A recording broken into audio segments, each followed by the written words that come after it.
Ms. Kant, good morning and thank you for joining us. Let's first dissect the macro picture, and the macro picture is the following.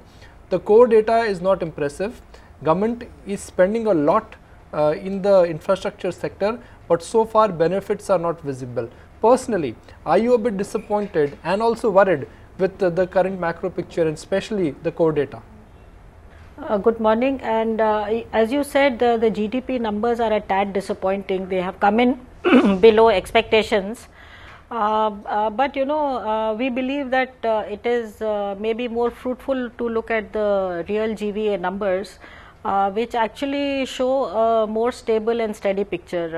Agriculture has improved, while electricity and manufacturing is not up to expectations, but broadly the services sector etc. have done pretty well, and GVA numbers are more representative of supply side factors. So I think there is showing some steadiness in the uptick.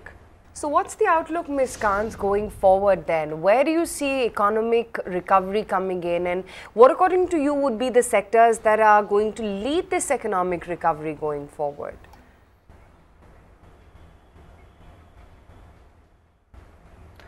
We expect the recovery to be slow and steady. We don't expect any dramatic improvement over the next few quarters.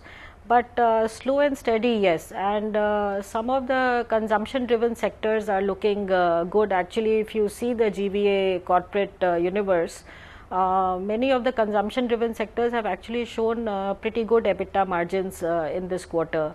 A case in point is your consumer durables, leather, paper.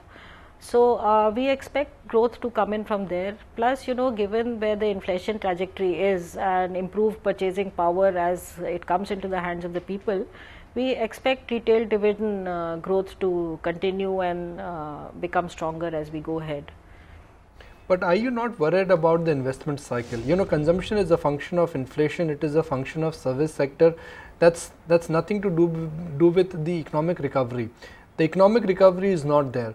Private balance sheets, most of the companies, they are in a trouble, and the credit offtake, which is the lead indicator of money movement, that is not impressive.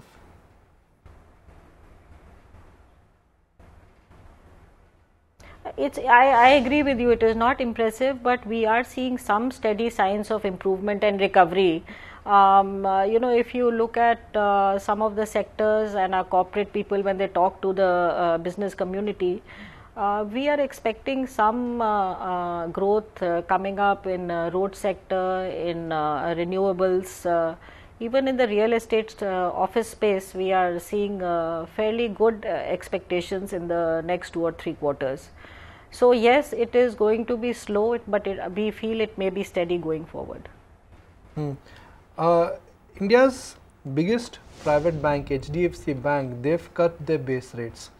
Are you likely to react to competition, and are you likely to react to competition very soon, maybe let's say by end of the day?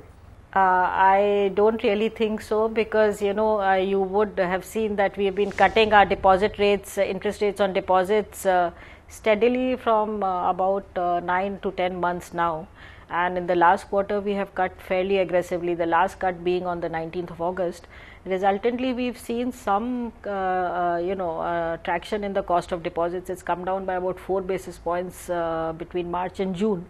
As you know, our current account and saving bank deposits constitute about 40-41% of our deposits, which is not really amenable to any downside in the cost of funding. We are watching the space, and we are keeping our eyes on the competition, as you said, but no immediate reactions. Ms. Kant, the Reserve Bank has named SBI as a systemically important bank, and with this SBI will have to keep additional capital of 0.6 sets. A, what does this mean for SBI, and B, by how much will your capital requirement now increase? If you've seen our capital adequacy ratio numbers for June, we are at 9.59 for set 1, 9.62 for tier 1, and overall CAR is at 12%. So, if you break it up into parts, RBI says that we have to keep at least a minimum of 5.5% set 1. You add to it a capital conservation buffer, it has to be increased gradually to 2.5 by 2019.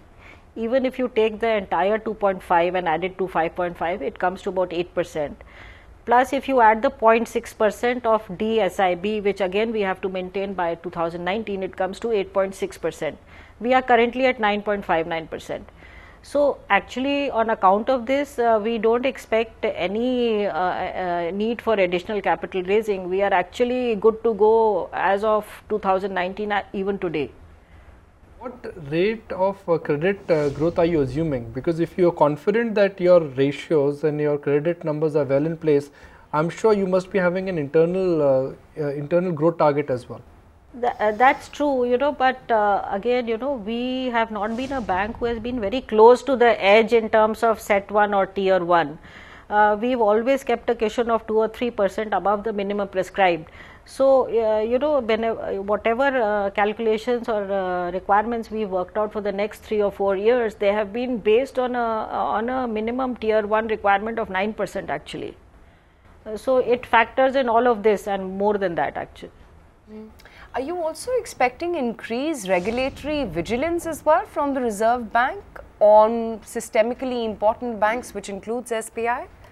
You know, we haven't heard anything specific from RBI in this regard, but let me share with you, you know, when these SIFI guidelines first came out, it was pretty clear that SBI would be one of the DSIBs. I mean, it was apparent to all. So, for the last 3 years, we have already been on the risk-based supervision of RBI, which is more or less an ongoing supervision. It includes off-site as well as on-site, and that supervision is fairly hands-on for the last 3 years. So that this is just what more will happen, it's difficult to say, but we are very well supervised. So can I say that this is just official endorsement from Reserve Bank of India? I mean, everyone knows that SBI is too big to fail. So RBI is simply endorsing the obvious officially.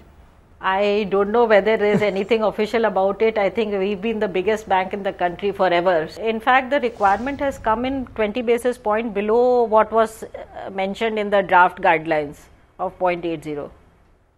So let me get some closing comments from you. You know, the turning point for any bank is when good loans they become bad loans, and when bad loans they become good loans. The economy is on a cusp of recovery.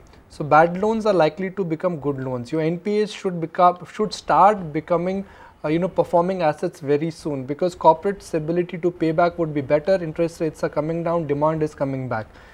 How far are you from that turning point when bad loans will start becoming good loans and there would be a solid balance sheet expansion?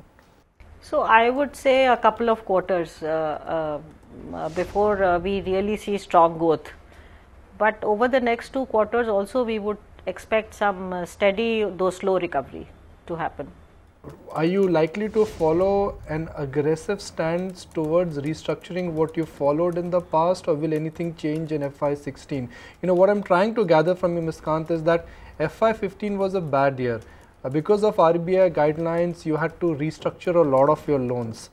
Will it change in FY16? So, you know, the regulatory forbearance is not there anymore. So, definitely the restructuring is coming off. So, apart from a very basic outlook on credit growth, which is a function of Indian economy, how will FY16 be different for SBI from FY15? Spillionaire bills, we are curious to know. Market, they love your stock, but they want to see some evidence that things are looking up. You know, we have been looking at this time to actually do some structural improvements within the bank in terms of our HR practices, in terms of our end-to-end credit processes. We are actually setting ourselves up for the offtake when it really happens. We have done a whole lot of work and continuing to do so on the digital space. That is how we are preparing our bank to ride the cycle when the uptick really comes in. And we are well capitalized, and the quality of the retail portfolio has held up very well over the time. So as the corporate portfolio, the stress eases in the corporate portfolio, I think we will be well positioned to take on the growth cycle.